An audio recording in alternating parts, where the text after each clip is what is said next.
జై శ్రీకృష్ణ. కర్మ ఫలితం ఎవ్వరు తప్పించుకో తరము లేదు.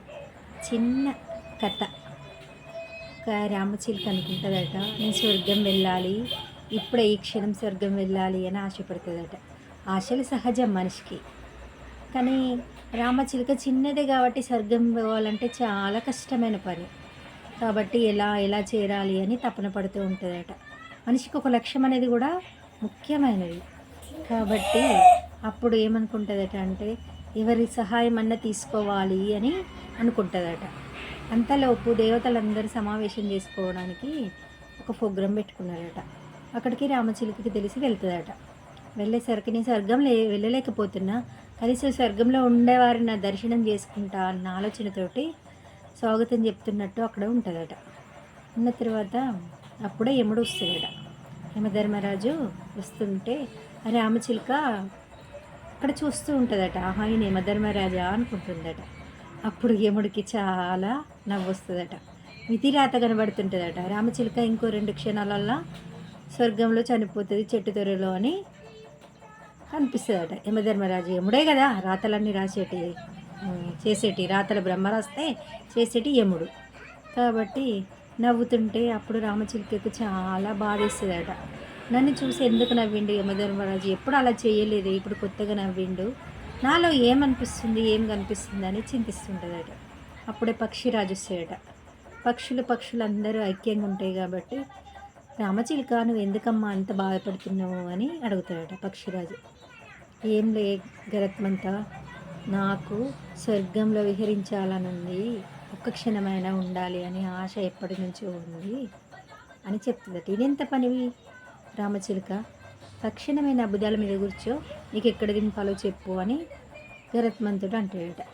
సరే, ఆయనతో రామచిలుకకు సంతోషం వచ్చి ఆయనతో రెక్కల మీద కూర్చుంటుందట. కూర్చోగానే మార్గం మధ్యలో ఏమంటుందట రామచిలుక, నాకు ఈరోజు యమధర్మరాజు సభకు వస్తుండగా చూసి నన్ను నవ్విండు, నాకు చాలా బాధేస్తుంది గరత్మంతా అని చెప్తుందట. పక్షులకు పక్షులు స్నేహం కదా, బాధ అయినా మంచి అయినా చెప్పుకుంటాయి కాబట్టి ఇదెంత పని, నేను ఇప్పుడే వెళ్తున్నా కదా సభకి, నేను అడుగుతాలే, నువ్వు బాధపడకు, హ్యాపీగా ఉండు, నువ్వు స్వర్గం వెళ్తున్నావు కదా, స్వర్గం వెళ్తున్నావు అది మర్చిపో, నేను అడిగి నీకు చెప్తాలే అని అంటాడట. యథావిధిగా ఆమె కోరిక ప్రకారం చెట్టు దగ్గర స్వర్గంలో దించేసి వెళ్ళిపోతాడట.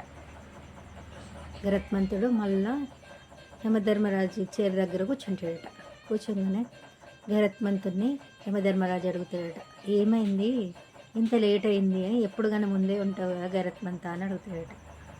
అడిగితే అప్పుడు గరత్మంతుడు అంటాడట, ఏం లేదు, చిలకమ్మ ఒక కోరిక కోరింది, నేను స్వర్గం వెళ్ళాలని ఆశపడ్డది, సరే ఇదెంత అని నేను ఇప్పుడే ఆమెను అక్కడ దించేసి వస్తున్నా అని చెప్తాడట.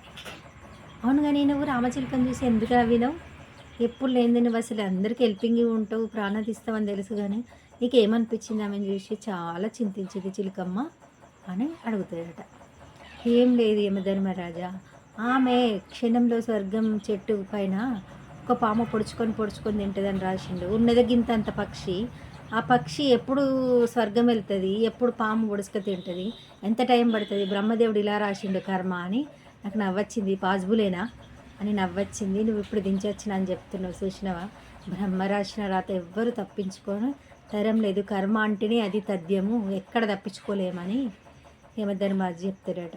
అయ్యో, ఇదెంత పని చేసినా, అయితే నాకు తెలియకుండానే దించిందా అంటే, నీ తప్పు ఏం లేదు, ఆమె కర్మలు ఆమె అలా రాసిపెట్టింది చిలుకమ్మకి, నువ్వు చేసావు అంతే, పరమాత్ముడు రాసిండో నువ్వు ఆచరించినావు, ఎవరు ఏ రూపంలో జరగాలో ఎలా జరగాలో ఆ బ్రహ్మ రాసింది తథ్యం. ఓం నమః శివాయ.